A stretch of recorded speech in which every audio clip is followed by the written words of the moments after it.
Tonight we have a 1-hour special treat lined up for you as I'm joined by none other than Todd Walkley, brainchild behind one of the most successful R-rated comic books ever, Slasher Man. Slasher Man's like my life. I find it inspiring. I'm gonna be honest with you, I haven't found my ending yet. This is a road trip that will be really fun and really informative. We are staying in all motels. They're all rural and they're all real. I didn't know a place like this still existed. Is any of this getting your creative juices flowing? This could be the scene of a massacre, yes. Guys, we are in the middle of nowhere. We need to figure this out. Oh my God, what the fuck is going on?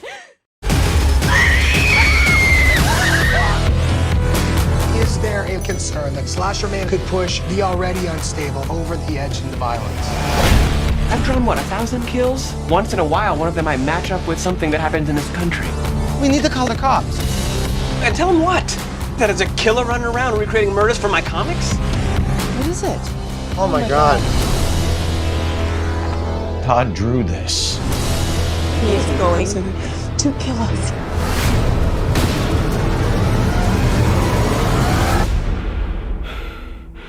I can't wait to show you. Who comes up with this stuff?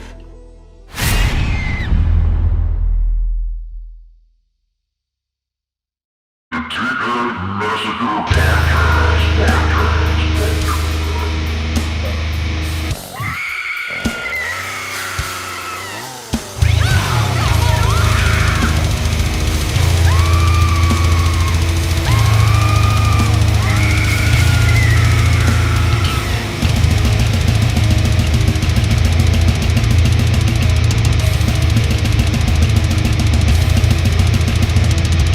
Looks like meat's back on the menu.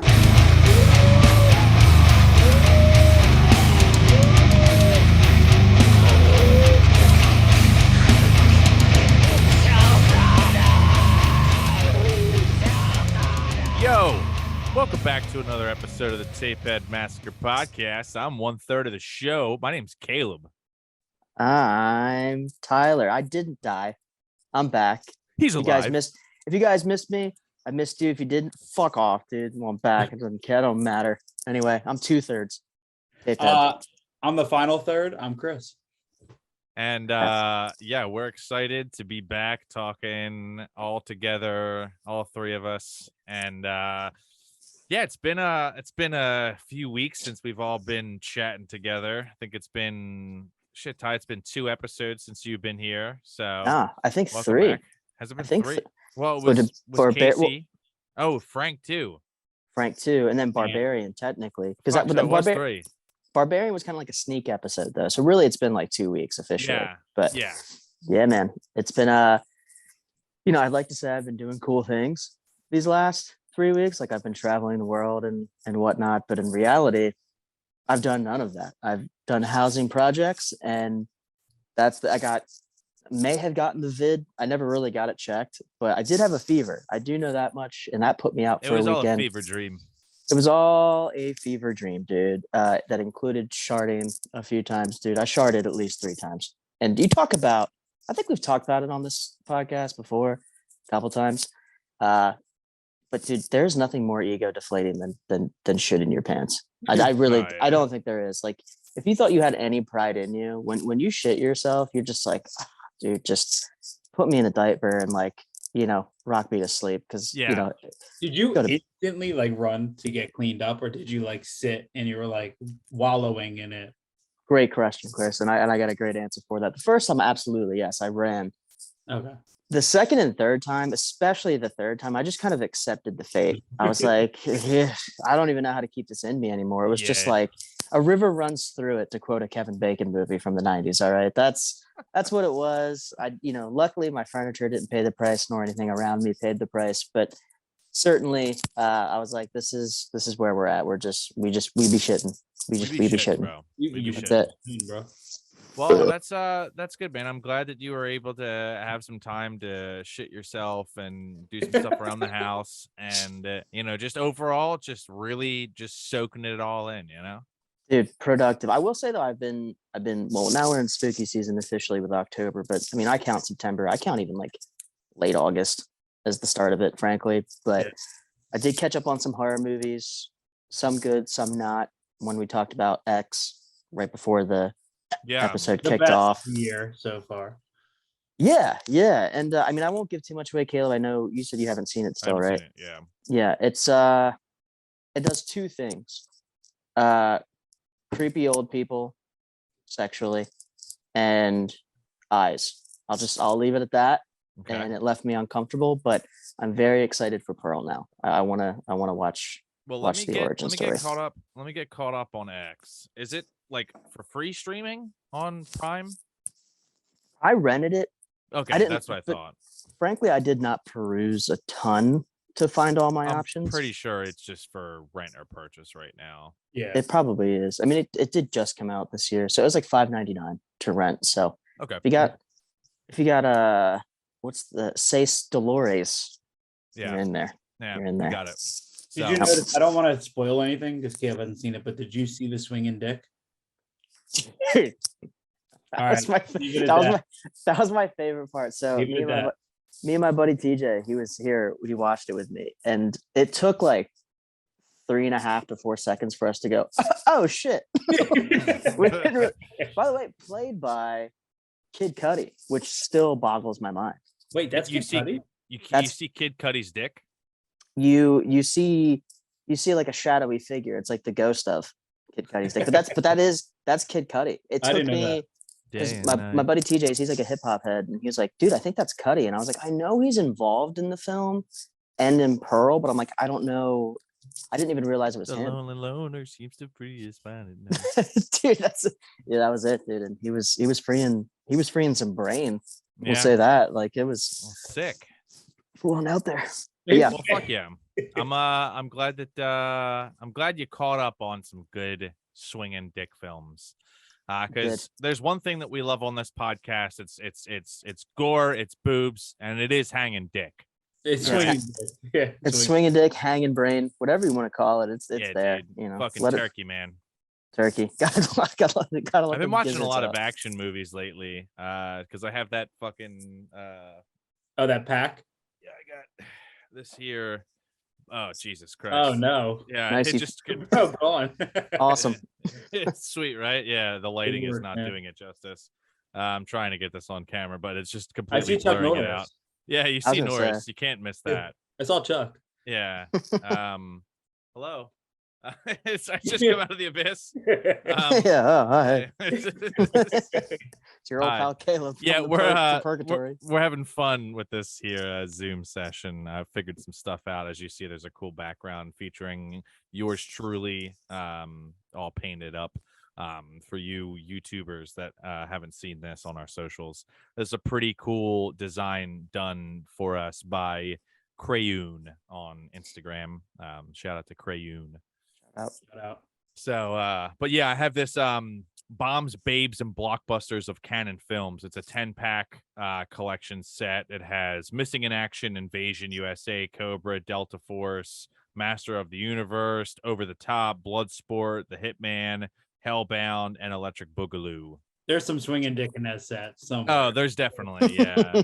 Well, dude, Cobra's just so funny because it's just like I just put it up on my letterbox, and it was like, if you want to see Stallonery at its best, then Cobra is the one. Cobra. So Cobra is the one. Well, and you guys know I don't vibe with action movies a ton, but I will say in the last 3 weeks I've watched 2 action movies, and I got love for both of them. The first, I watched it on a Wednesday because I was like, I want some mind-numbing 80s action, and I was like, I'm gonna go top of the bill, like standard, which was Roadhouse. I've never seen dude. Roadhouse hell yeah, beginning to man. end. Patrick Dude. Swayze action.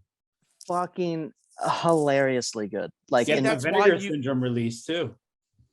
oh no way, for real? Yeah, they're putting out Roadhouse on 4K. Oh, That's sick. sick, dude. I'll have to scoop that. I would definitely buy that because that Well, see, movie, Tyler, that's dude. why you have to watch these action flicks. Like I'm telling you, bro, I'll let you borrow this and just like go through these, man. Like Bloodsport is so sick. Invasion USA is a sick Norse film. Mhm. Yeah. Missing in Action 1 and 2. I have both of them on tape.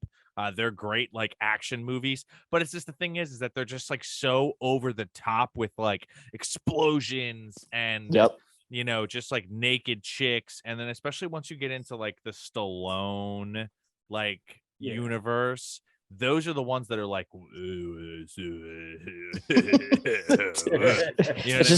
it's just a guy running around with CTE, basically. Just too much head trauma. I mean, that's basically what you get. It's like, Bloodsport's a sick one, Cobra. You got the Rambo series, obviously. And I've seen Rambo. I've only seen the first Rambo. I haven't seen. How many is there? 3, 4? 7. So there's 3 of the original. There's Rambo, then there's Rambo Last 6. Damn, holy shit! Another one I watched that's actually like just flat out good from beginning to end. It came out in the early 90s, like 91, 92, 93. Is The Professional. I don't know if you guys ever Leon. Yeah. Oh, Leon the Professional, dude. Oh my god, Gary Oldman in that movie. Absolutely love him, dude. That from beginning to end. I watched that probably about a week ago, and I've watched that movie probably 25, 30 times at this point, but so good. Yeah, that's a good one, man. We actually just watched Hocus Pocus 2 the other night. Speaking of action. Dude, it's good. It's good. You guys are familiar with the original, right? Oh yeah. Of course. Yeah, so definitely give this a watch. It's good. It's got a lot of nostalgia factor to it. Kind of gives you an origin story of the Sanderson sisters. It gives you like a backstory to some things that like you didn't really need a backstory, but like kind of just adds a little bit of like flair. And then it gives like a really good modern spin to the films as well. Now here's a real question, you guys. Sarah Jessica Parker, is she hot or is she not, dude? Because I go back and forth on it all the time, and like I could point to areas where Sarah Jessica Parker has been hot, but I can also point to like absolutely I think that she is and like even now like she's looking good. She's looking good. I mean, she was just never the type. I went through like a little thing where I was stuck on watching Sex and the City. There you go. And I was just like, just not into her. I liked her in Footloose, like a young Sarah Jessica Parker in Footloose, dude. She's just she loves to dance. Something about it, dude. Just it hits the right kind of nerve, But yeah, Hocus Pocus, man. Hocus Pocus and Halloween Town. They're kind of the twofer. They're the package deal this time of year. For like the family oriented Halloween flicks. Speaking of Halloween flicks, holy shit. Here we go. First one of the night. First one. 5:32 in the evening. I know.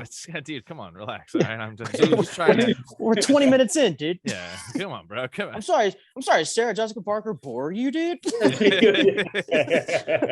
So we have coming up on the 16th of October, a live broadcast in person.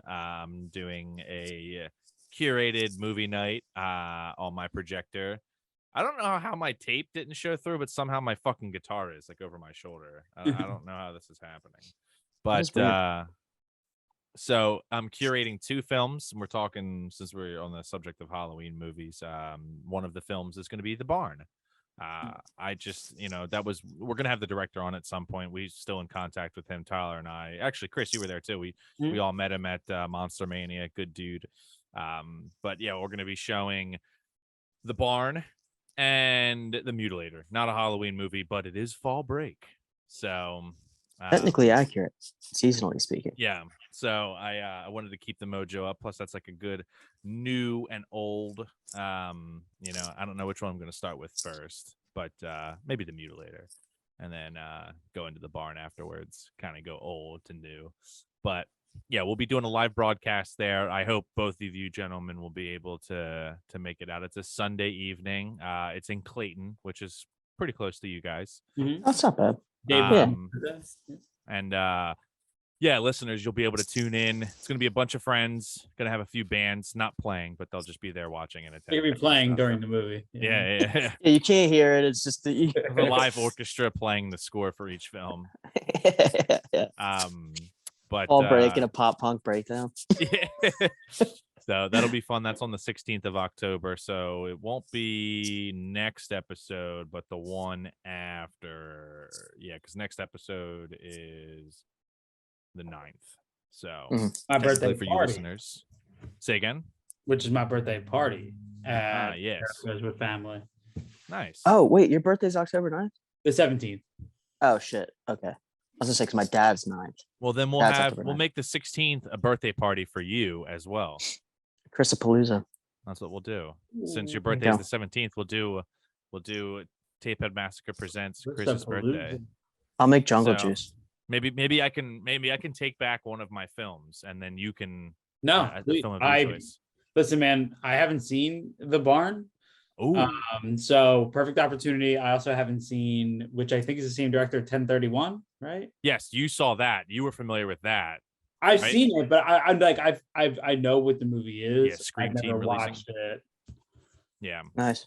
Well, we watched The Barn because we were going to review it at one point. and I We don't know were what going to happened. have the director on, but I think there was just Yep. some issues with scheduling and stuff. I think he was like super busy with like conventions and things. So I didn't really want to have an episode on the film without being able to have him on to talk about it, especially since he said that he would. He just needed to be, worked around his schedule. So, Yep. but we'll reach out to him. Maybe closer to Halloween, maybe we can actually talk the film, because by the way, preface this, the episode for the 16th isn't going to be a review of The Barn or The Mutilator. It's just going to be more or less just like fun, like partying, and we're going to do like a video broadcast as well on Twitch. I'm going to get this whole thing set up. It's going to be looking and sounding good. We'll have everything ready to go earlier in the day, so that way it's a bing bang boom at nighttime. And I'm excited to finally use my project. I mean, I've used my projector before, but I haven't used the screen yet, so I'm excited to actually have it all set up. And they have a big ass backyard, and I'm gonna bring speakers and stuff, and we'll have speakers set up, so we'll actually it'll sound good, look good. Nice. And then So- Chris, for you, Clayton, Core 3 breweries there in Clayton. That's Or, like, the right one outside of it. heading into Glassboro, right? Yeah. Yeah. Yep. I've seen. Yeah, I passed that before. Yeah. Dude, they got this honey kolsch. Oh, Oh. so good, dude. And it's like See? from natural. It's from the bees, dude. All right, save the bees. Oh, guys. from the bees. Henry Save the bees. Winkler covered in bees. Dude, I just watched. Can I also say, rewatched Little Nicky 2 nights ago, and I don't know if this is a controversial opinion or not because it is a Halloween movie, but I really fucking enjoy it. Hubie Halloween, Dude, I loved Hubie it. Halloween fucking rules. I don't give a Dude, shit it what anybody rips. says. If It you don't like rips. Hubie Halloween, unsubscribe from our show. All right. And that's courtesy of Hubie Dubois. All right, Hubie Dubois. All right. He's just out here trying to keep you safe, and everyone in that goddamn town is a dickhead. dude, that's it. Except for the one The nice very. lady. Here's the problem in that movie. I can't unsee it. Like, what's her name from Modern Family? I can't forget think. it. I forget, but she's like this like model, good-looking blonde, and like Hubie Dubois kind of borderlines on Down syndrome Yeah, a little bit. Like a little bit. there's a little touch of Downs in him. Wait, And you it's just like talking about Sophia Vergara? no, Oh, not her. Not I her. haven't The, seen Hubie Halloween, so Oh, dude, you gotta Oh, watch dude. that, man. It's the spooky season. That's definitely on my it's, list yeah. to watch. I mean, it's dumb, but it's Oh, so yeah. funny. It's Oh, so okay. funny.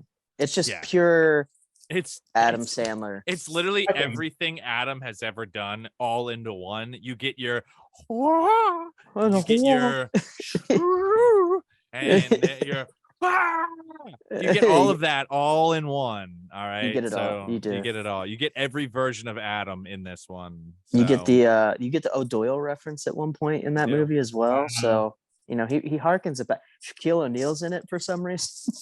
Like, he was in Grown Ups too. well, there you go. Yeah. So Steve Buscemi's in it. oh, Rob yeah. Schneider's in it. I mean, all the It's all the reoccurring- homies. Yeah. all the homies, all the Yeah. homies. Yeah. But it's So, good. It's good.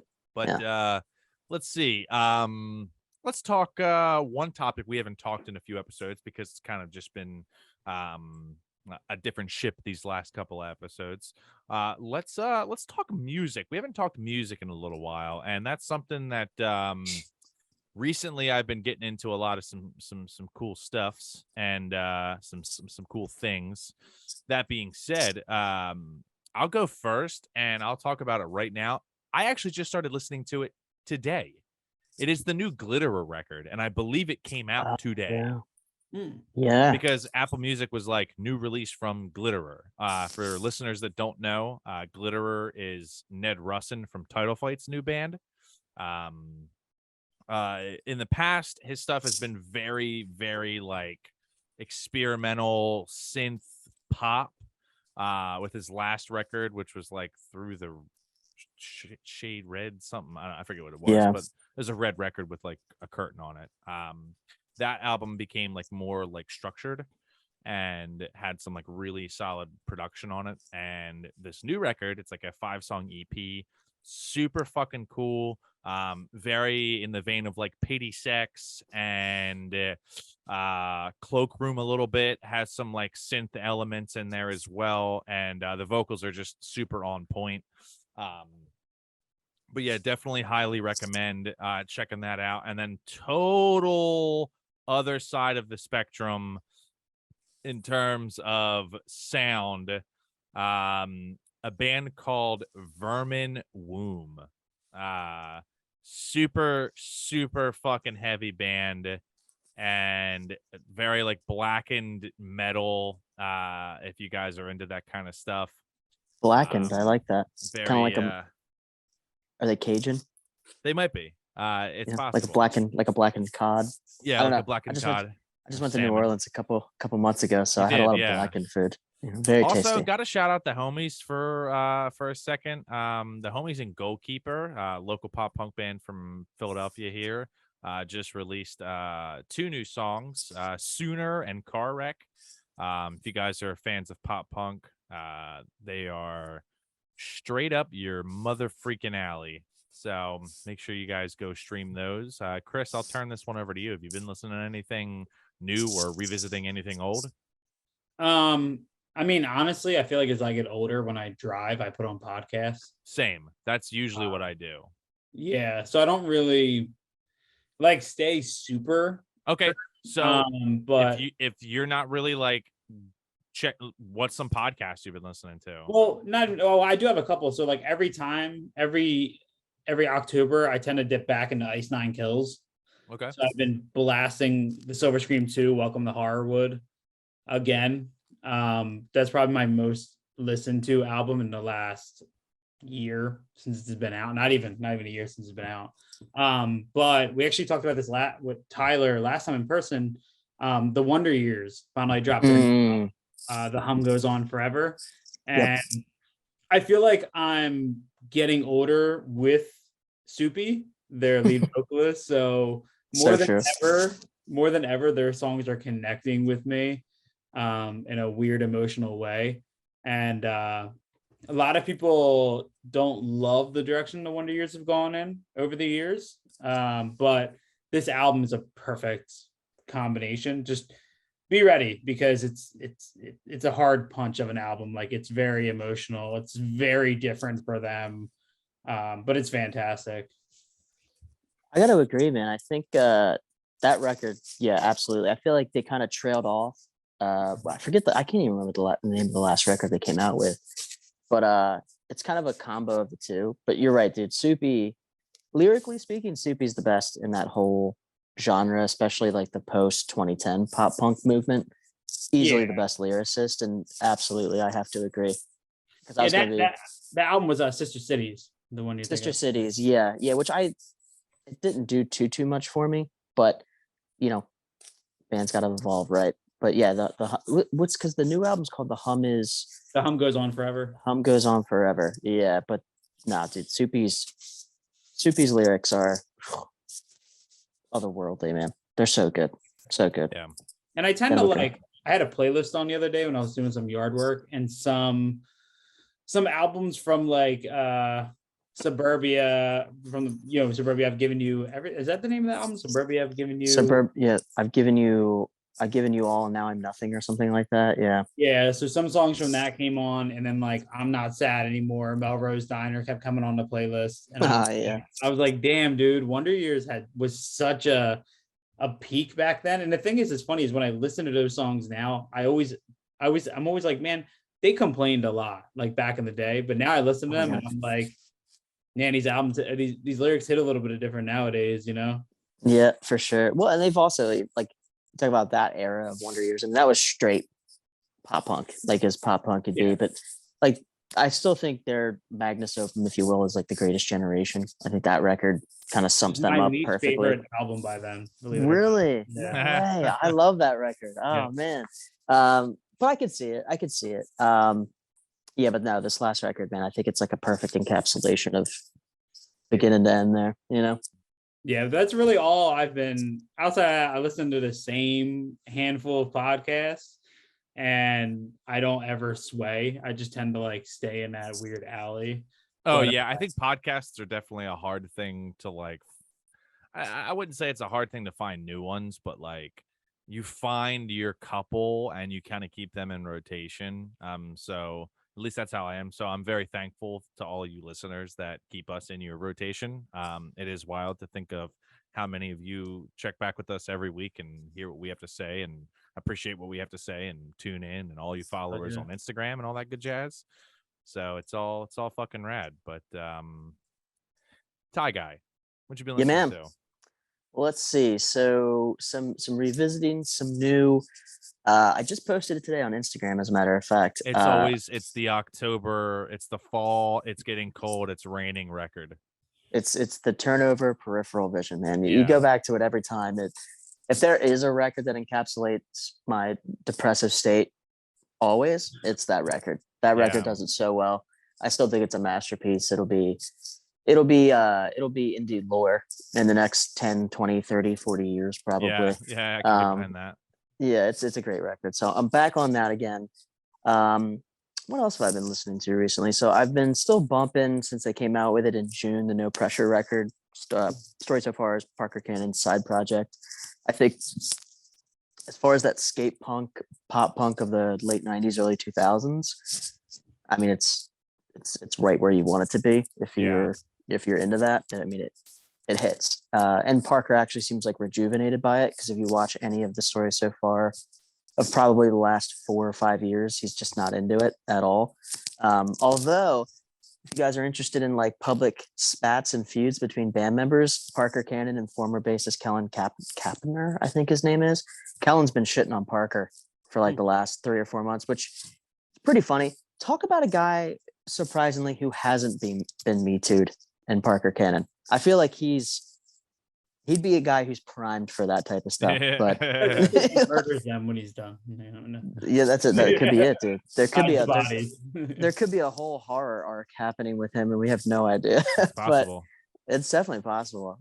So I've been bumping those 2 records, and then it's just kind of songs here and there. Another band that just kind of came back on the radar, and it was, you know how you have bands or songs that come and you're like, holy fuck, I forgot this thing existed. Yeah. And that's the band Crooks. Oh yeah, Crooks UK, and they have a few Peaceful Days, Shown Seal. There's a couple others in their lineup that I've been listening to recently. Same applies to, and Caleb, I know you hate him, but goddamn, I love the side project, Boxcar Racer. I'm a Tom. If I had to pick anybody from Blink-182, and I can't really listen to Blink-182 anymore, but except for their Enema of the State, take off your pants and jacket records. But I love Tom DeLonge. I don't know what it is. He does it for me. I like the sound of Boxcar Racer. It's like if Angels and Airwaves were heavier. I can see Been that. Been bumping them. And then outside of that, the new Regulate album. Regulate's a hardcore band out of, I think they're from Cali. I'm pretty sure. I believe. Check them out. Fun. It's got a lot of groove to it. It's fucking, I forget what the record's called, so I'm gonna have to fucking get back to you guys on that one. But you know, it's there. It's a good time. It's a fun listen. So outside of that, and then I've been doing kind of the old like 04 to 2011, like there's that emo metalcore wave that basically the peak of our youth, if you will. I've been on that run. The Early November is a band that comes to mind. I've been bumping the Early November quite a bit, which is don't usually do. So that's the fun in my world, guys. Well, fuck yeah, man. let's now that we got all the music and jazz out of the way, let's talk our featured film. Everybody here listening in the podcast universe, you already know what we're talking about. People here on the YouTubes, you already know what we're talking about because it's in the description. It's the title of the video. We are talking Random Acts of Violence. Nice. What a transition. Making Jay sure I Baruchel queued that is up right. staring me right in the eyes. Yes, right? he is. Yeah. That's it, dude. I felt this was a fitting poster just because the good old director Jay Baruchel is right front and center, and that's a little fun fact for this one. He stars and directs this film and wrote this film actually, so it's very cool to have two worlds collide, that being comedy and horror, and having just these two people that I'm having way too much fun with these video effects. Just the entire rest of this episode, you're just literally rotating around us the entire time. Yeah. In circles. But yeah, I think that Jay fucking killed this fucking film. And it was really, I don't want to dive too far into it as of right now, but it's just very unique seeing a comedy icon direct and produce, or not produce, but direct and write such an amazing work of horror. Also to reference Jordan Peele for that as well. It's just cool that these worlds collide.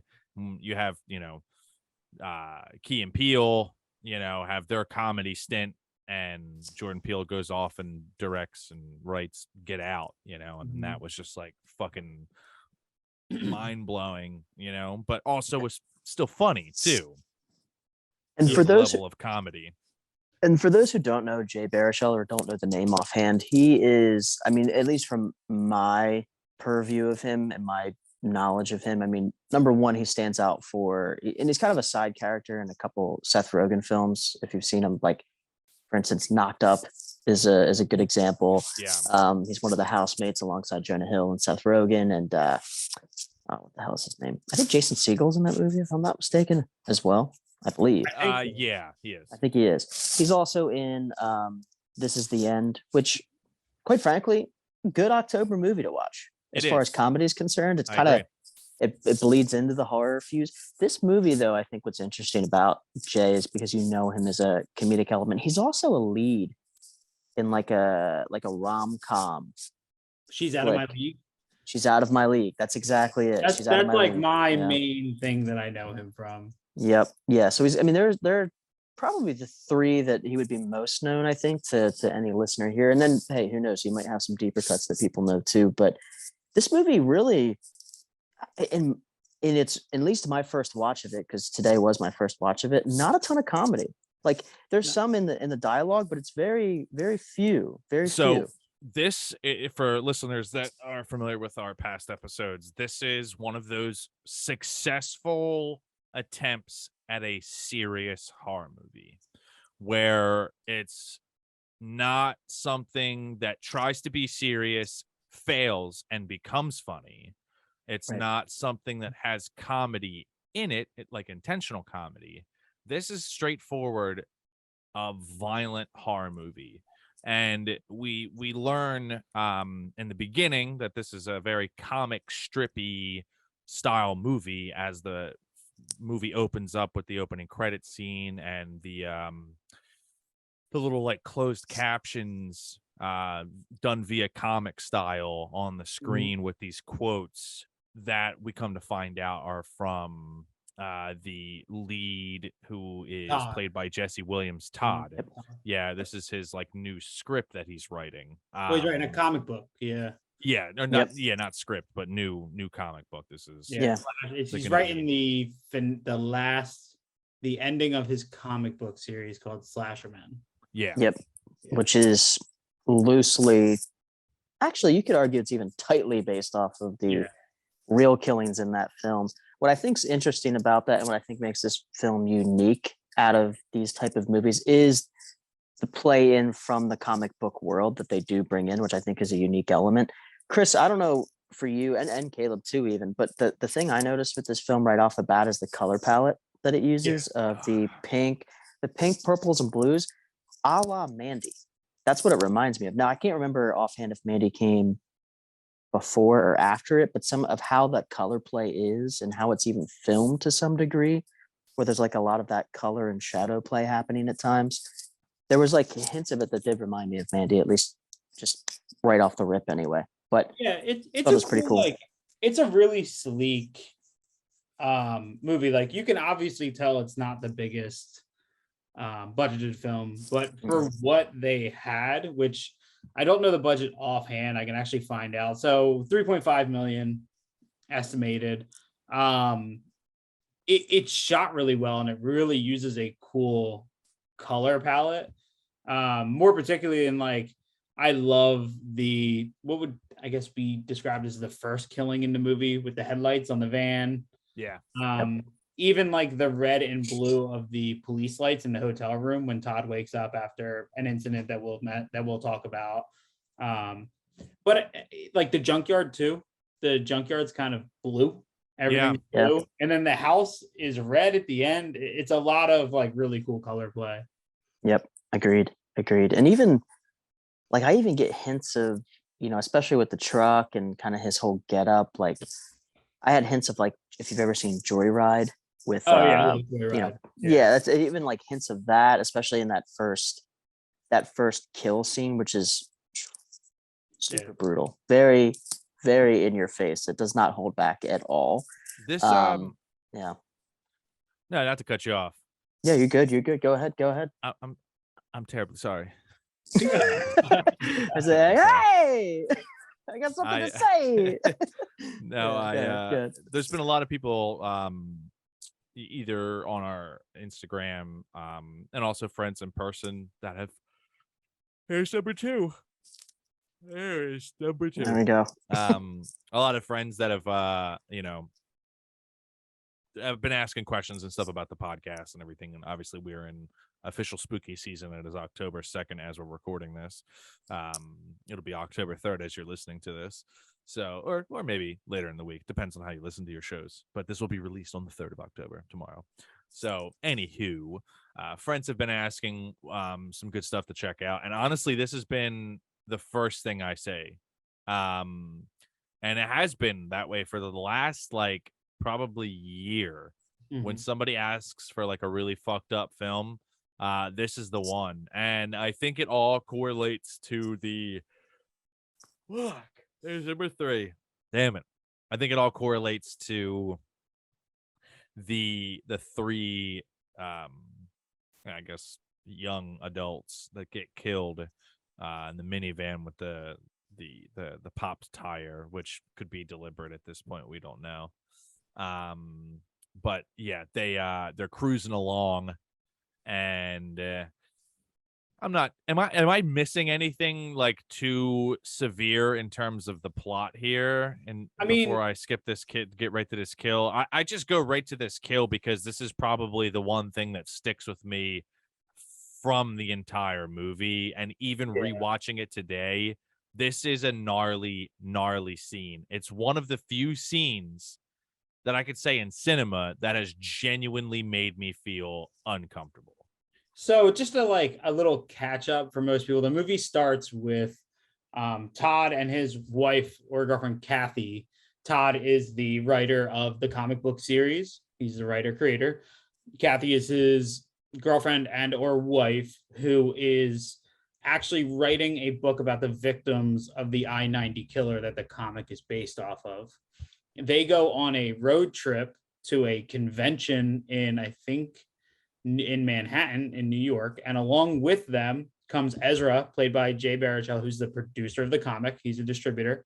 And then also you have Aurora, played by Niam Wilson, who is the illustrator, and they go on a road trip to a convention, and it's kind of a little bit of inspiration for Todd to get juices flowing to find an ending to the series.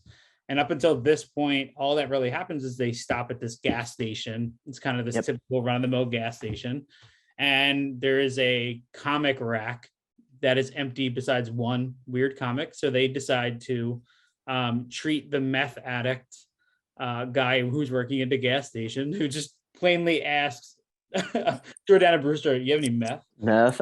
Yeah, As she's trying to interview meth, him. bro. And they fill after they find a dead dog wrapped in barbed wire in a trash bag. Can we pause right there for one moment? Because that scene, that was the only scene I was like, that doesn't feel like that would play out like it did in real life. Because I feel like most people would see it. It's like a golden retriever too. It's like America's animal, in my opinion, is a golden retriever. To see it wrapped in barbed wire and like loose rippings of a trash bag, like, first of all, Aurora's drawing it, which is as you get into the film, you kind of see her and then even Todd. That's kind of how they divulge their trauma in so many ways, is through just their artistic qualities that they have. But like her and what's Todd's wife's name? I can't remember it off the. Kathy.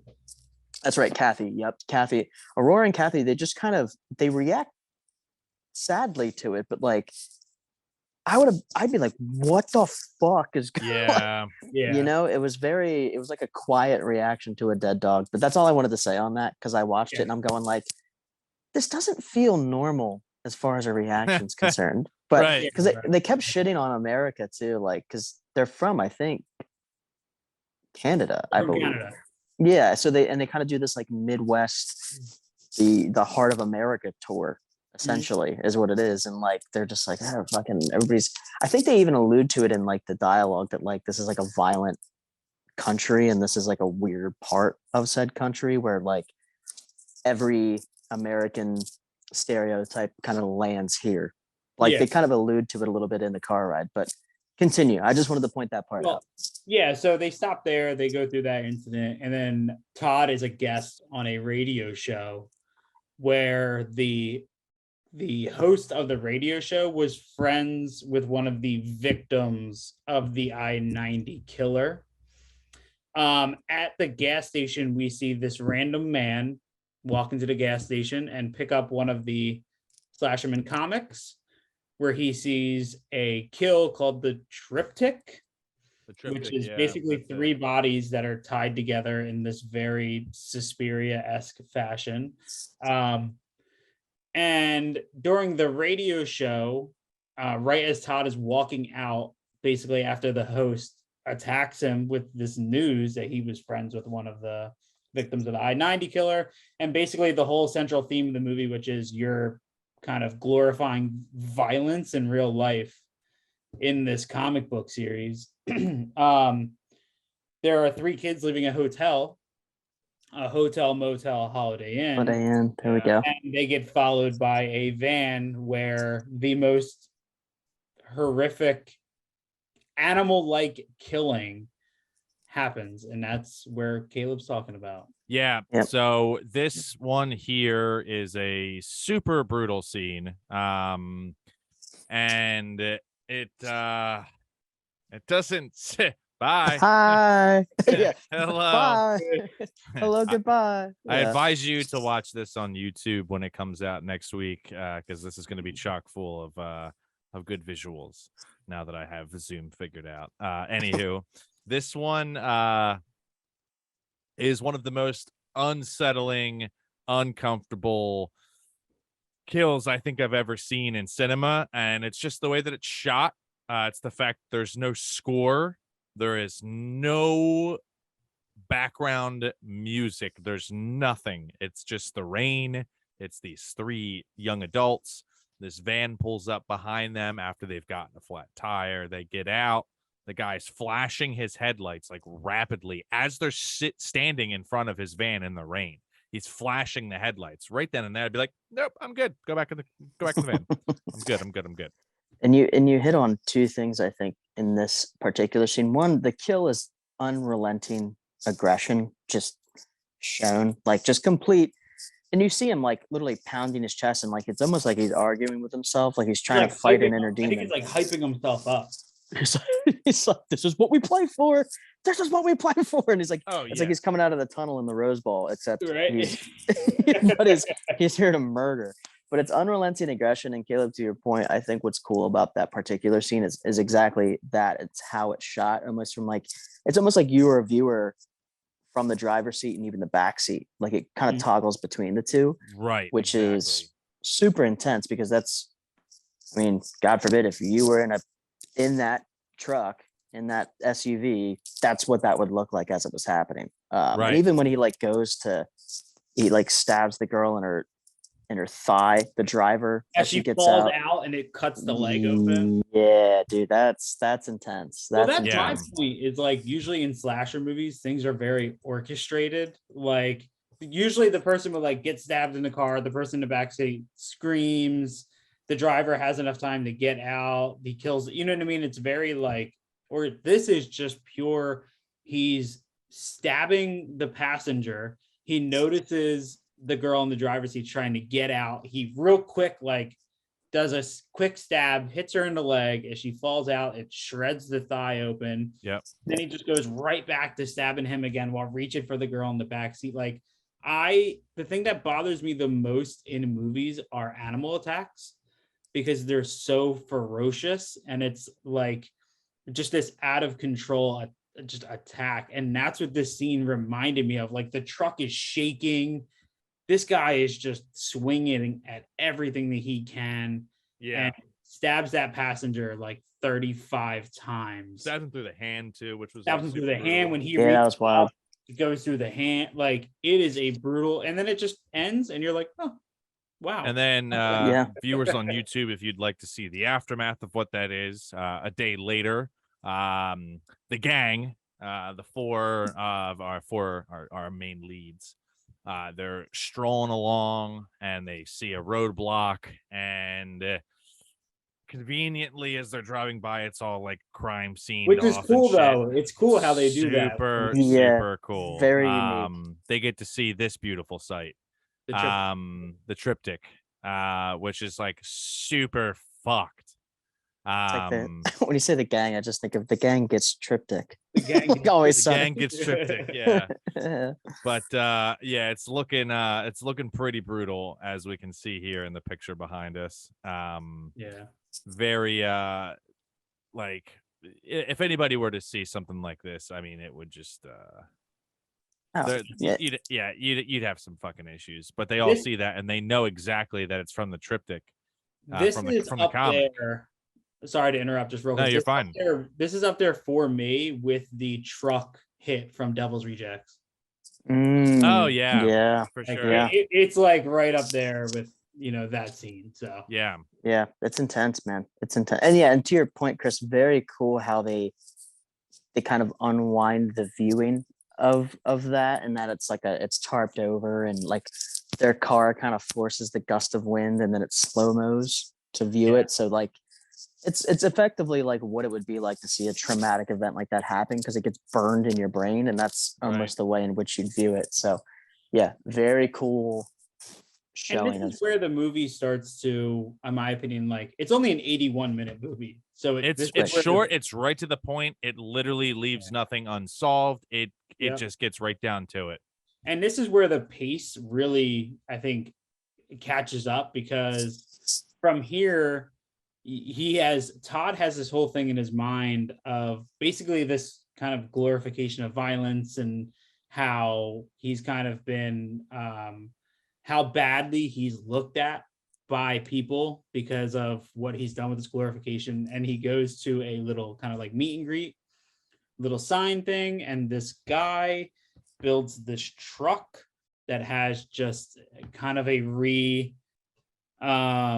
recreation of what this killer would do, with bodies hanging and blood all over the floor and all of this stuff. And there's people wearing the welder's mask that if you're watching this you can see, and it's interesting because I think this is where the movie kind of got me thinking, and I was like, damn, this is kind of like, obviously it never works out exactly this way, this is dramatized, but you do kind of wonder sometimes the glorification of violence and what that has in the real world.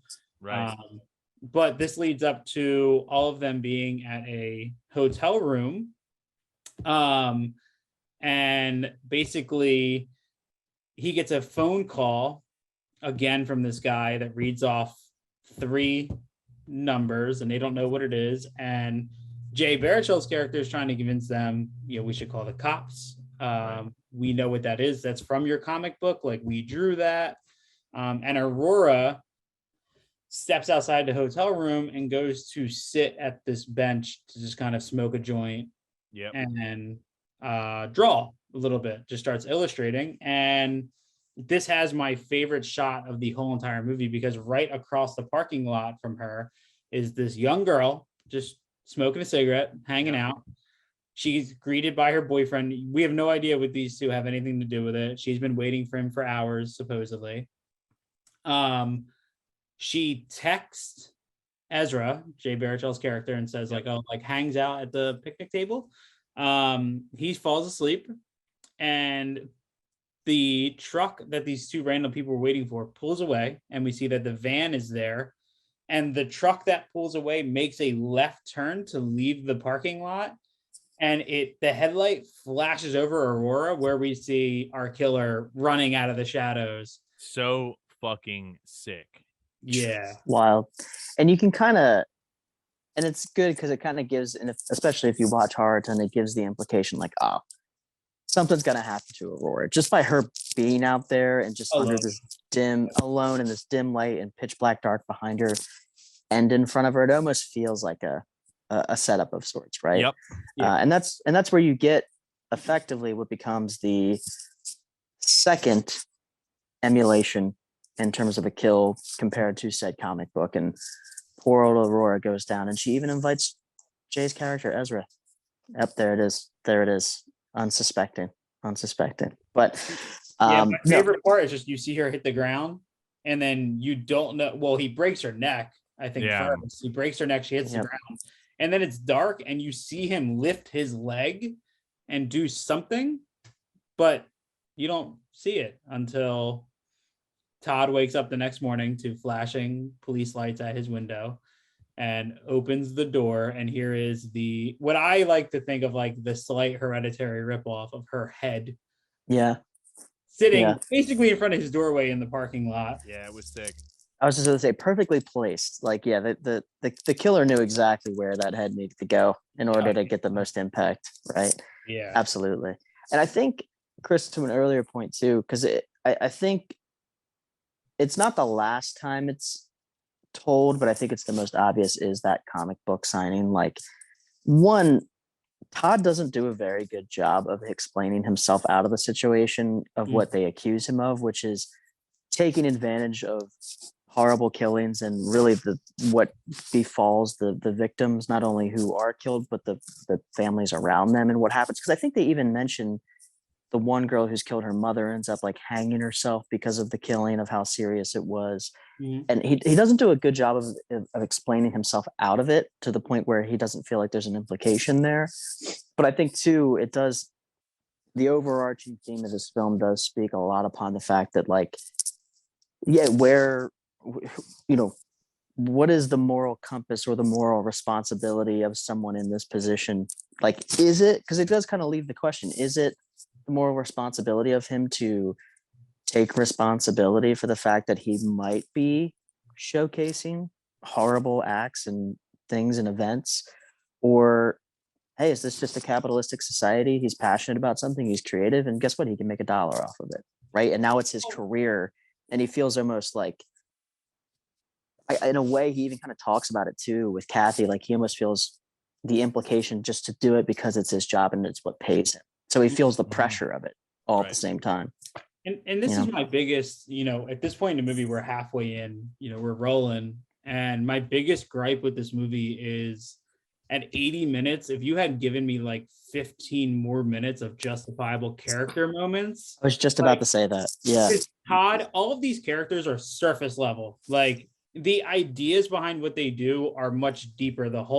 What the movie is trying to say is much deeper than these characters come out to be, because there is not a single character who handles themselves in a way that makes you feel like this is actually going on. Like, Todd is just very ominous the whole time, and very like, there's these flashbacks of a child and all this stuff you don't understand. And then there's that brief argument between his girlfriend or wife and him, where he kind of thinks her idea to write about the victims is inspired by him. Like she's kind of very loosely like using him and his idea to do this other thing. And like, it just, the characters the whole entire time, I'm like, somebody needs to just talk a little bit more. Like, just give me a little bit more of this character. Todd and Kathy specifically, I think it needed a bit more explanation into their background, right? Because, well, I mean, there's still some movie to get through, right? Because you had the Aurora killing, and that's when it starts to unveil itself of the killer basically emulating the comic book strips, because he calls from Aurora's number after they leave the crime scene, after they're questioned, because Kathy goes in on Todd and it's like, this is your fault, you're to blame, like, which I thought was kind of an unfair response. I was like, yeah, I was like, that feels like that's just heat of the moment type of deal, but it's like, you can't blame the guy for that. Like, right. Clearly that wasn't his intent. And you can assume over how many issues he did of this comic book strip, this probably had to go on for like a decade or a little less if you had to assume, right? So like, it's hard to say that it's his fault. But he gets blamed for that, and then he gets the call from Aurora's number, and then it goes over the numbers, and they start. Well, Todd's already slightly onto it in the hotel room. Well, you have the police scene, which is my least favorite. The interrogation. Yeah, that was stupid. It's like the Midwestern lady pretty much outright blaming him. Yeah, like, you did this. Yeah. Right. It's weird because it is like that. It like, you laugh because the cop is so over the top and like so ridiculous, and it just felt like at this point in the movie the writers were kind of like, maybe they don't get what we're pointing at, so we need to tell them what we're pointing at by having this character kind of point it out. Yeah. And I was like, I don't need this. Like, the cops, if they didn't have anything to do with it, the cops wouldn't have went through this whole interrogation, because at the end the cop is just like, hey, security footage says you're good. What? And this would have been, I think, what they. Oh, Caleb, are you raising a finger? He's picking his nose. Oh, he's picking his nose. I was like, I didn't know if this was like, I'm making a point, but he's got a little boogie. He's got a little boogie. No, what they could have replaced this scene with, I think, that would have been more useful, I think, to the movie. Make a mustache on him. That's it, dude. You gotta draw a little stash. But what would have been more useful is, instead of this cop interrogation, this would have been a good time to kind of set the pacing of the movie back to square one and actually have Todd explain his connection, I think, to why he does the comics and why this killer is something he is so attached to in some way. Because it's not really explained until the end of the movie, right? But I think that would have ruined the ending.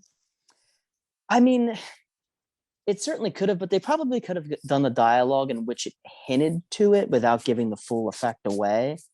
But I think it would have done the storyline a little bit more justice to give some clues into it. Whether it's that, hey, maybe, because you don't really know when you get the ending, did Kathy know about what took place in his childhood, right? Like, even some semblance of understanding, I think, between the two of them would, at least in my mind, have wrapped up the ending a little bit better, because I got left with a little bit more questions, I think, than answers to that. Where, yeah, I just thought to everybody's, I think we're all in agreement here that the cop interrogation scene was a little overdone and irritating, I think, more than anything.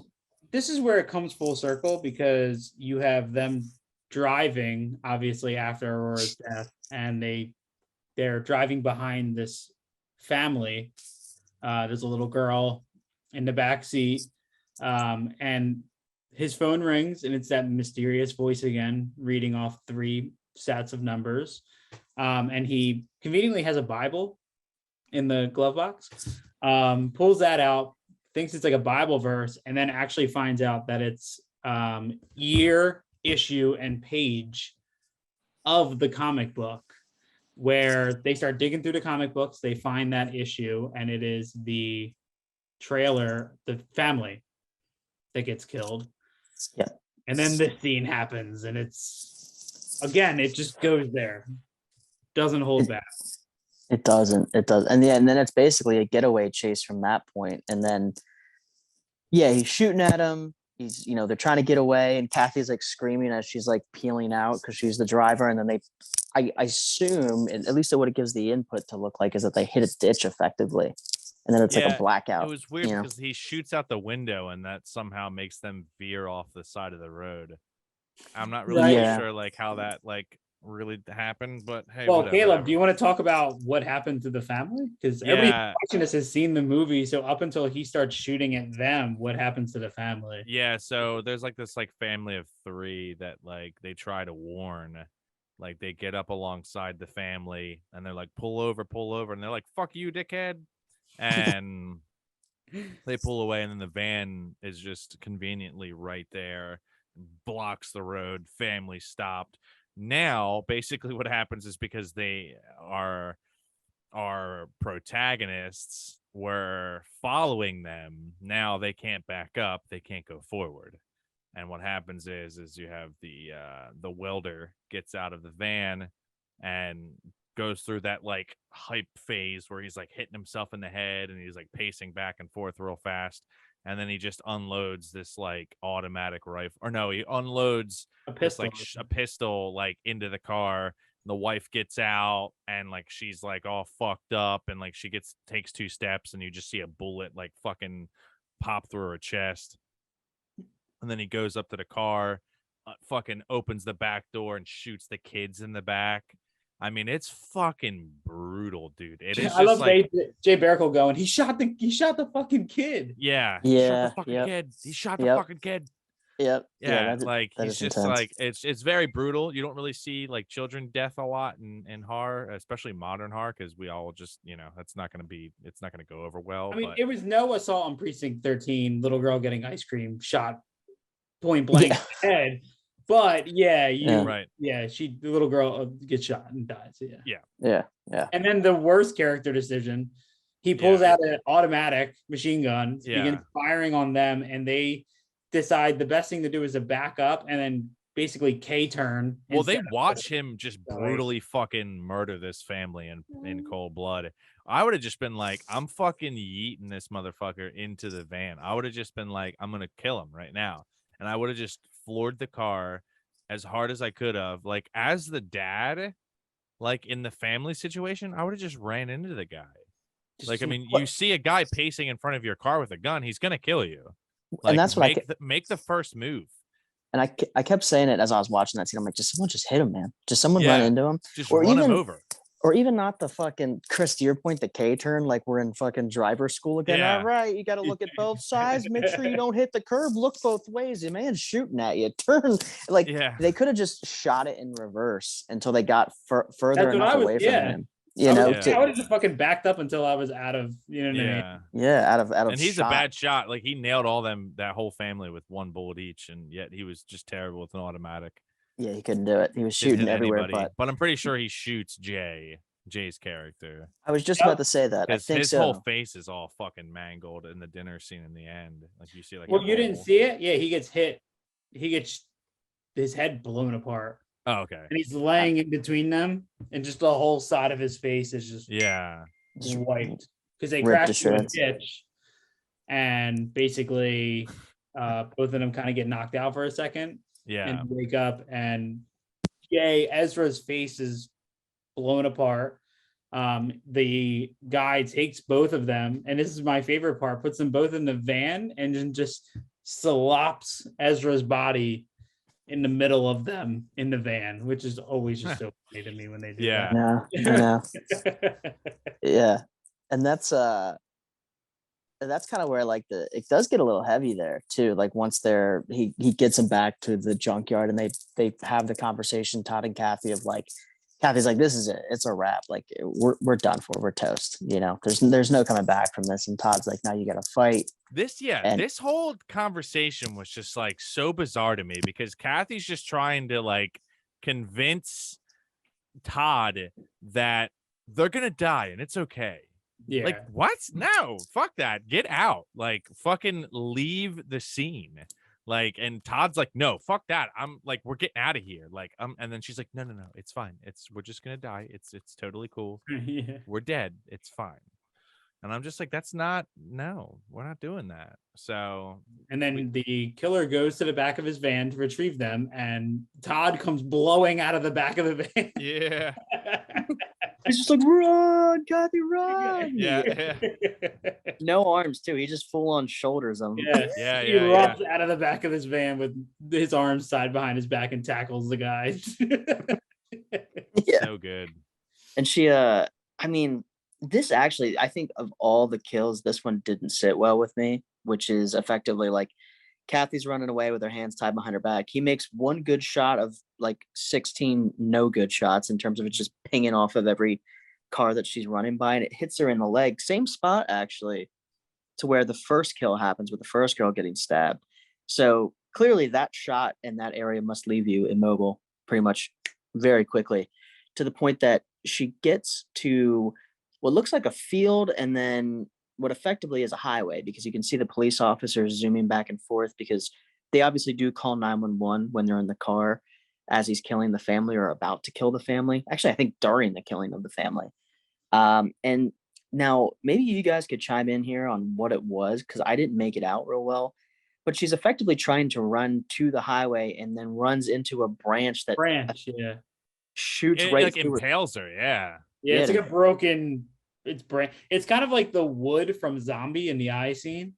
Yeah. And she just walks slowly into it and then gets impaled and then slowly backs off of it.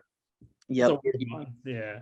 And then she runs and then gets tackled by him. And then Which was an awesome tackle. I don't know if you saw how awesome that tackle was. Yeah, that was a pretty rad tackle. That dude nailed her, bro, and then flipped over her. Like, that was brutal. I was like, oh shit.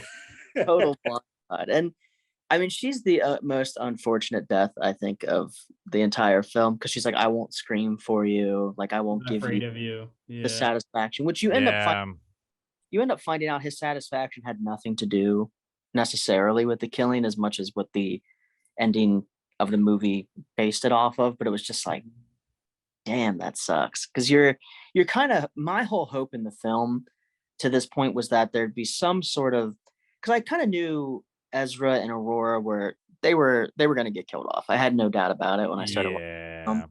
But I was hoping Kathy and Todd would have some sort of, like, I don't want to even say hero arc, because that's probably not the best phrasing. But I was hoping they would have some vindication in that, like, he would sort of right his wrongs a little bit of what he's been accused with. And then obviously Kathy could kind of have her moment to shine and to not be a victim in some way, and give, I kind of wanted there to be more of that, but that's not really what this film is at the end of the day. I think it's a little bit more of a grim, gloomy outlook on things. But it is, yeah, it's very dark. Very dark. Yeah, and this is the point where we don't really know what happens to her, because Todd wakes up after getting the shit knocked out of him, and basically goes to look for her. And this is where I think the movie takes a weird leap, where he just shows up at his old house. Like, I don't know where the house was in relation to the junkyard. Yeah. We don't know any of that, but the movie dives into the backstory more, where we learn that the first victim 0, was actually Todd's mother, and he was there when it happened, and he actually knows who the killer is. And there's these weird scenes of the guy's welding something and stares at the kid. Yeah. And then the mother is at a church choir and she's singing, and he's in the audience recording with the camera and turns the camera to just point it at the kid. And there's all this weird stuff, and he ends up at his family home, which we passed earlier in the movie, unbeknownst to us, so that was the original house. And this is where the gut wreath is on the door, which is like one of my favorite things, because Erica asked me, she's like, why did you just throw up? And she's like, oh, there's guts on the wreath. There's guts on Oh man. And there's guts everywhere, actually. There's guts on the Christmas lights hanging up all over the house. There's a lot of guts in this house when he walks in. There's a whole lot. And that scene, it's almost like a kind of weird quasi ode to like Texas Chainsaw, because like they're all at the dinner table, and it's all the mutilated bodies of his friends. And when we, to your point, find out that Kathy has effectively been killed because she's set in the chair and bound in like a prayer position, and he's holding her head like, Kathy, you're okay. So you kind of like, oh, maybe she's still alive, and then you look down and she's disemboweled as her are pouring out of her, and you're like, oh, it's clearly a wrap at this point. And you have Ezra with his half blown face open, sitting upright. I believe is Aurora there too. There's no head. No head. Yeah, the whole torso effectively is there. And then that's when, obviously, to your point, all these flashbacks happen. Now, one thing that does happen throughout the course of this film is they have these weird, like, little moments where they flash to the kid and to the mom. I don't know if they flash to the killer slow-mo. I think they do a couple times with his welder mask on, but not flipped open for the He reveal. flips it up when he's welding. And it, like, zooms in, and then you also see him in the church when he's recording as well. Right. So there's like these little hints and flashbacks to it, and like as Todd kind of goes off in thought, I'm guessing. So basically, to wrap it all up at this point, he walks into the house. Everybody's sitting there, as I mentioned. He sees Kathy is now dead, and then the killer's sitting at the head of the table, and effectively proclaims that, you know, all of these killings he had killed for so long, but after noticing that Todd had done these comic books, number one, you see as his mom is being killed, he's drawing to kind of avoid the situation that's happening in front of him, which the killer loves that because he's like, no one's ever drawn me before. Yeah. And that effectively like saves Todd's life, unbeknownst to Todd, until the killer tells him, like, I was going to kill you before I saw this drawing and took it with me as like a memento of sorts. And then he's like, I followed your comics the entire way. I knew exactly who you were and exactly what this was all about. And he's like, it fed me to, well, I killed. And I think he even mentions like the comic books stopped him from killing until he realized it was his legacy was living on in the deaths in the comics. That's why he didn't have the need to kill anymore. Right. Because he's like, I know my purpose now. And this was effectively, to your point, the legacy through the comic book that was wildly popular. And he's like, until I found out that you were having trouble finishing the ending. And he's like, here it is. This is the ending. And effectively, he like gets close to me. He's like, you have to kill me. And this is how it's going to end. Which, how do you guys feel about that? Him killing. I felt like he was setting him up. I mean, that's what it was. It was like, it's good. This is, if you kill me, it's going to be like the perfect ending to your film, which is going to be everybody thinks you're fucking crazy. I never really existed. I mean, I did, but like not as a killer. Everyone's going to think you were the I-90 killer, or, you know, or at least a copycat. And, you know, the original, you know, killer's plan was for him to kill him. And then that's just that. And everyone's going to see like, you know, all these fucking bodies everywhere, and like, you know, his prints are gonna be on the knife now. But instead he's like, nah, fuck that, and burnt and went down with this sinking ship, you know, set the house on fire and shit. And if it doesn't really properly show, but it looks like he stays in the house and burns down with everybody. Yeah, I mean, I show him leaving the house. I like the idea of the killer kind of feeling like I'm responsible for your success. Like what I did to you prompted you to do this. My legacy has lived on, and now I need to write your ending.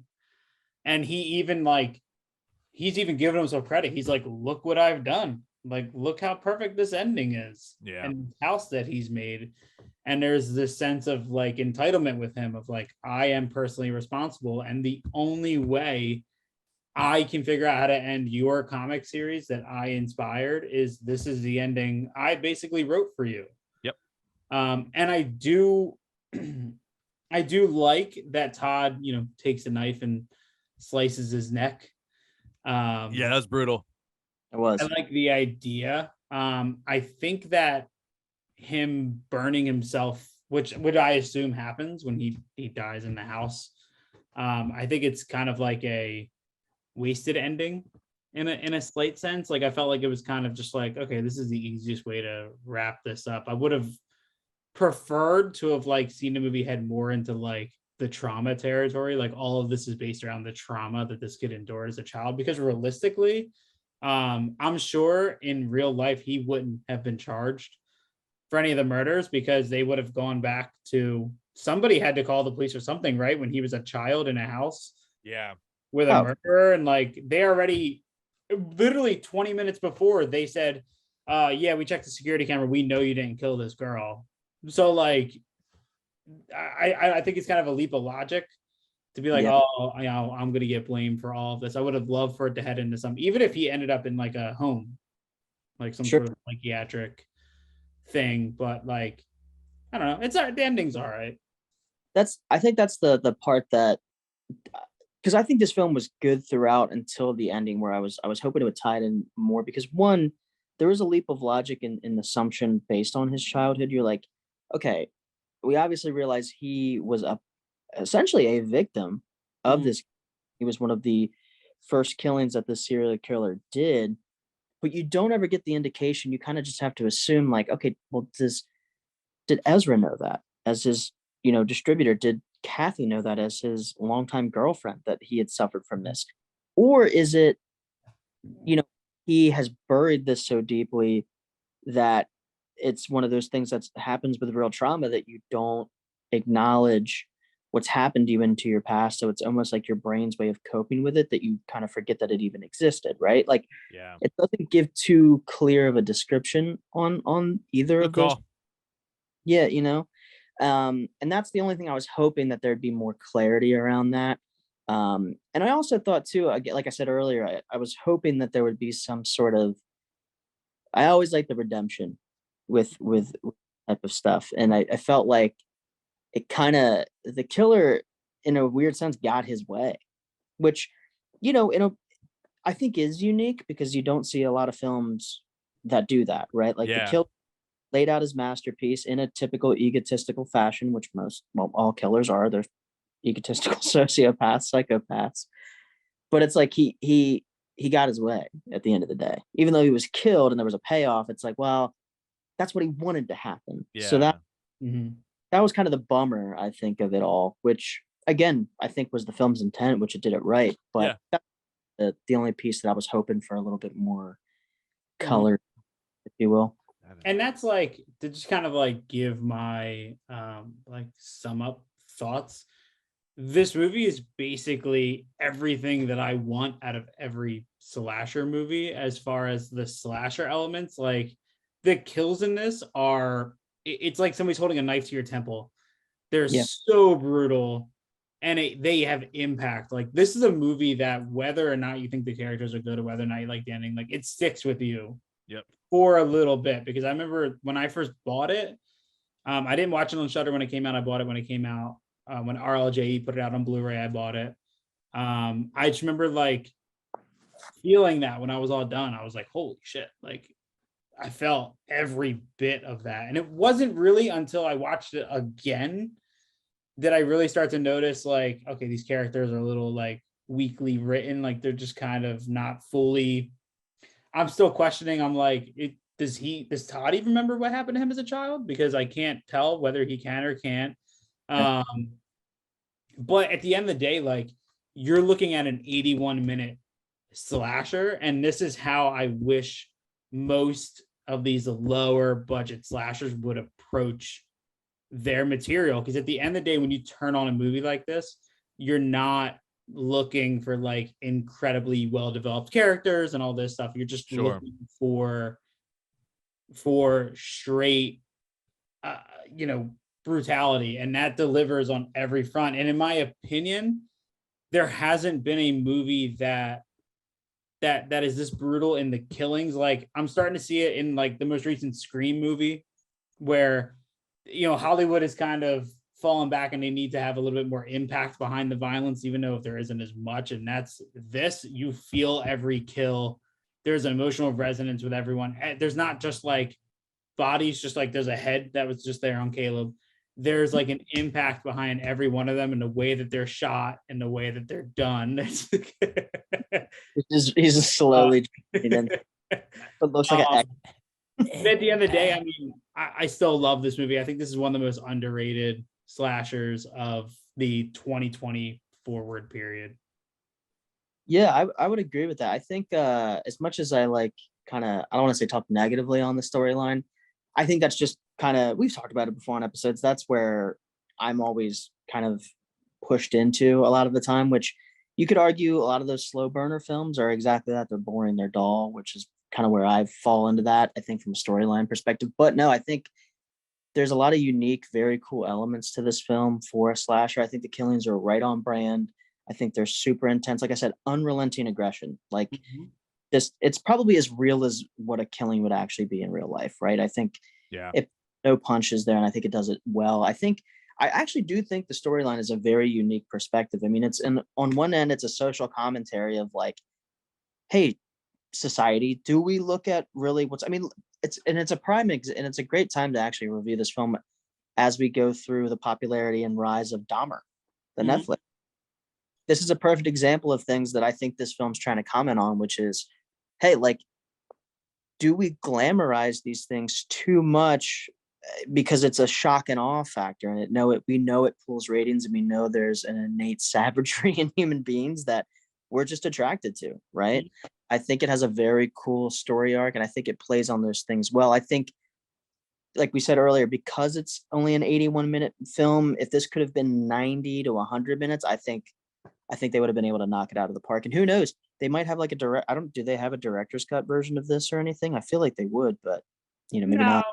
But then it's also like, to your point, like, even though I was the one who first initially said like, oh, like if you would give me 15 more minutes of character, like I know I said that on this episode, but at the same time, I don't know if I would feel the same about this movie if it was any longer than 80 minutes, because that's one of the things that I love about it is like, you have a loaded gun to your head for 81 minutes and it's just so fast. It just moves. Yep. Yeah. So if you drag it out a little bit for character, does it have the same impact? You know what I mean? I mean, and you could look at like a lot of like B-rated slashers of the 80s. Like I just watched Sleepaway Camp 3 a few days ago. That movie is like an hour and 15, hour and 20. Now, granted, two different types of things here, but again, in the slasher genre, but exactly that, like quick, it's digestible. Like, you get through that in like it could be 8:30 right now. And if I'm a guy who goes to bed at 10, I'm like, oh shit, I could fit this in easily enough. Not that I think I'd want to, and then try to go to bed after this. I don't know that sleep. I don't know. I do that shit. Yeah, maybe though. Maybe. But I mean, to your point, who knows? It might have negatively impacted the storyline, right? It's kind of a catch-22. It's a 50-50. You never know until you see it. But yeah, well, let's see. And in terms of what you guys were saying, this is an incredibly brutal film. I don't think it needs the extra added content. I think that the explanations that are given kind of get unveiled towards the end. You get brutality, gore, a lot of like uncomfortable sequences that happen throughout the film. Kind of gives you a reverse image look on how society views, to piggyback off what you said, Tyler, society views these things and idolizes these things in a light that they're not supposed to be idolized in. They're to tell a story, not necessarily to be glamorized. So great tie-in with the Dahmer subject there too, for sure, which I think we should do an episode on for subscribers only. We talked about it last week. What's that? OnlyFans. We should start it. We got a Patreon now, dog. That's true. Yeah, we got the Patreon. So we haven't made any content for it just yet, but we will. Don't worry. So that being said, I think that this is a 4.5 out of 5 for me. Just because the 0.5 I'm taking away is for Kelly, right? Yeah, Kelly. Isn't that her name? Kelly? No. Kathy. Thank you, Kay. Yeah. Kathy. For her reaction in the van, I'm deducting 0.5 for her reaction in the van of going, we're gonna die and it's gonna be okay. But other than that, I think this is a great movie. Anybody wants a movie to watch, this is the one. It was streaming on Shudder exclusively. I think it's on other platforms now, aside from Shudder, if I'm not mistaken. Yeah, I think it's like Shutter. I know it's a Shutter release distributed movie. Yeah. So I think like Shutter AMC Plus, and then Sure. it's on Blu-ray via RLJE Films. Okay, cool. Chris, what's your rating for this, brother? I go like 3.95. Okay. Just because, like I said, this movie has such an impact. And I mean, dude, more of these comedy icons need to start moving into the genres that they personally love. Because what comes to mind again, a movie that I personally love is Dave Franco's directorial debut, The Rental. Oh yeah. Which like The Rental is fantastic. And again, somebody who's coming from comedy.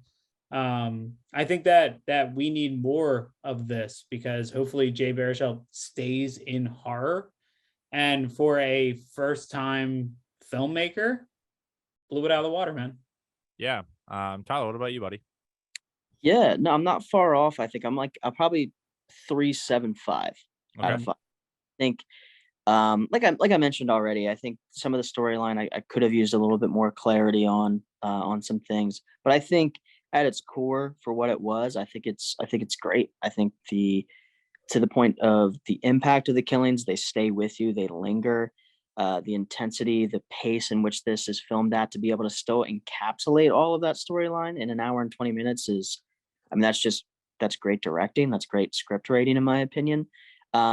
Chris, to your point, I think, yeah, there definitely needs to be more of that crossover because I think comedy and horror are very much intertwined, right? Like, reality is like anytime you go through horrific events, there has to be that comedy to kind of take the pressure and intensity off of what's happening to give and a film some levity. So yeah, absolutely. I hope that he stays in the realm of what he's doing. I think it's absolutely a great directorial debut. I'd love to see more of what he comes in with. I think I don't know who were the producers on this film. Do we know? Are they in the horror canon or?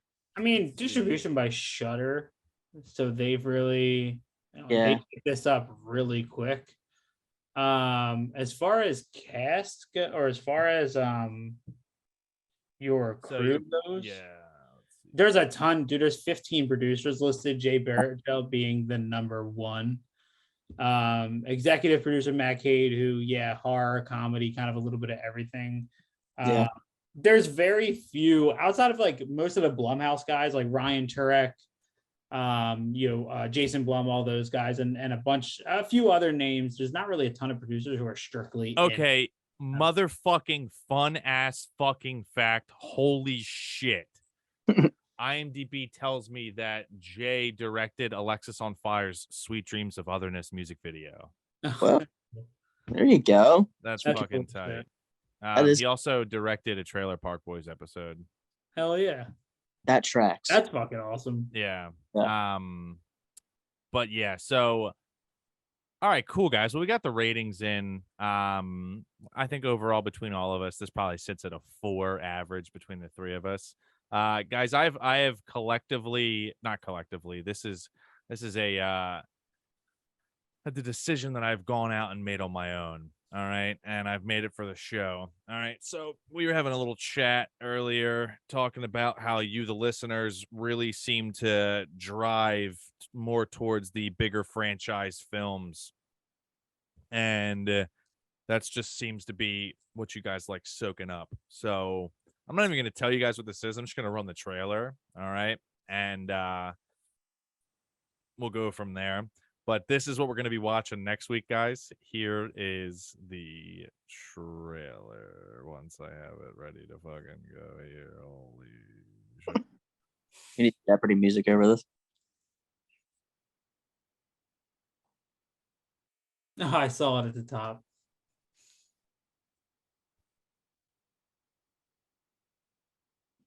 Yeah, we got no audio.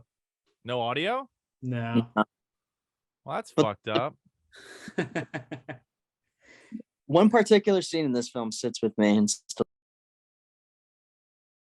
Oh man, that's not right. Hold on. And Tyler's gone. Tyler left. What? Tyler. Yeah, Jeepers Creepers 2, huh? Jeepers Creepers 2. We lost Tyler. Tyler's phone must have died. I'm pretty sure that's just what happened because Tyler tuned in on this episode via his phone. So I think we lost Tyler, but we got his rating at least before the episode ended. Yeah, so next week I tried doing it. It didn't work because it's not picking up audio. I'm going to just try one more thing to see if this does it. Advanced computer audio. There we go. Share sound. That's what we needed. It needs to be selected. Boom. Now you should have audio. This is what we're watching next week, everyone. We're watching Jeepers Creepers 2. Billy, you check the other two. Make sure they're wired up good. A lot of good they're doing.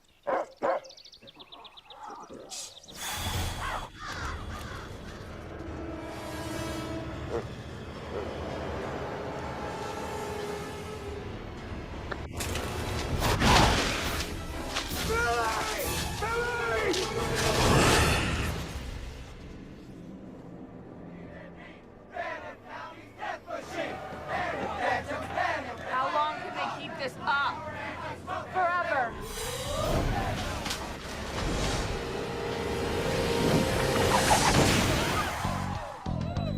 We are down and disabled out on East 9. Anyone read me?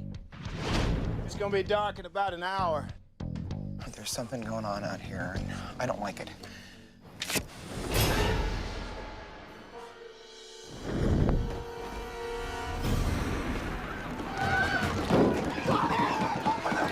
Every 23rd spring, What's it doing up there? for 23 days, I had a dream. He was trying to warn all of us that this thing has been around for thousands of years. Nothing has been able to kill it. it gets to eat. There are two classes of people now. What the will be eaten and the won't be eaten. Welcome to day 23. We thought it was trying to come in, but this frickin' thing was making sure we couldn't get out. All you kids, get down!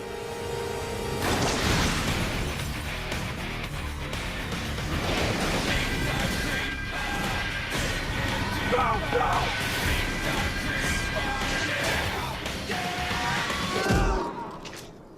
It isn't dead. Looks dead to me. Jeepers Creepers 2. Damn. What a banger of. There we go. Oh, wait, Tyler, you got to get back in here, dog. Where you at? Oh, you're all the way up there, bro. Where am I at? They're Oh, real small. I'm in Oh, the mountain. shit, dude. What the? Oh, there he is. My fucking phone died in the middle of it as I was making a great point. Oh, yeah, you God. were. Yeah, get What back was to the it. scene you were talking about? Yeah. Well, so I thought this was the first one, and I was more so seeing that when he's throwing the body in the well as they're driving by, and he like stops and looks at him. That particular scene in the first flick is haunting as a young boy, as a fresh faced 9-year-old boy. Two moments in Jeepers Creepers 2. First of all, the beginning with the kid in the field that gets abducted. That always freaks me out. And then my favorite is when the kid on the bus gets the wings wrapped around him. Oh, and dude. When Yeah. it reveals he has no head, but he's still swinging. Yeah. His body's still punching. And that's, just great. It's Yeah. fantastic. Great scene. And talk about after this film though, what a fall off. They just put out Oh. Jeepers Reborn, and I heard it was like god awful. Dog shit, I heard. Yeah, Yeah. absolutely. Well, we'll have to not talk about that one on the show. Yeah. All right, boys. Well, let's wrap this up with a final thought. Let's Jared Springer it. And so make sure you listeners, viewers on the YouTubes, rate, review, subscribe on all the motherfucking shit you're listening and watching on. Do it all. We're going to be doing a giveaway coming up here soon because we're almost at 2,000 followers on the Instagram. So make sure you follow us on there at Tapehead Massacre. We're on the TikTok at Tapehead Massacre Podcast. Follow us on there for spooky ass fucking shit, movie recommendations, and all the good bullshit. Chris, where can they find you at? So I am at Bearded Film Guy. Sick. Tyler, what is your handles if you'd like people to follow you? Yeah, don't fucking follow me, you guys. Stay away from me. Don't know about my life. I'm just kidding. It's green dot. Oh fuck, what is it? 311, bro. You love Green 311. 3112. Come find me. Or Yeah, don't. He Don't loves follow. 311. Yeah, I do love 311, dude. It's You gotta fucking come original. All right. yeah. Amber is the color of my energy, as they That's say. the fact.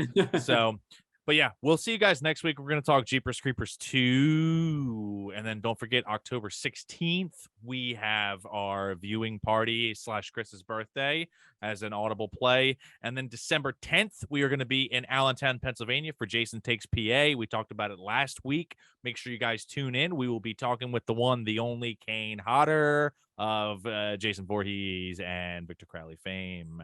We'll see you guys next week for another fucking crazy fucking episode. Bye. Losers.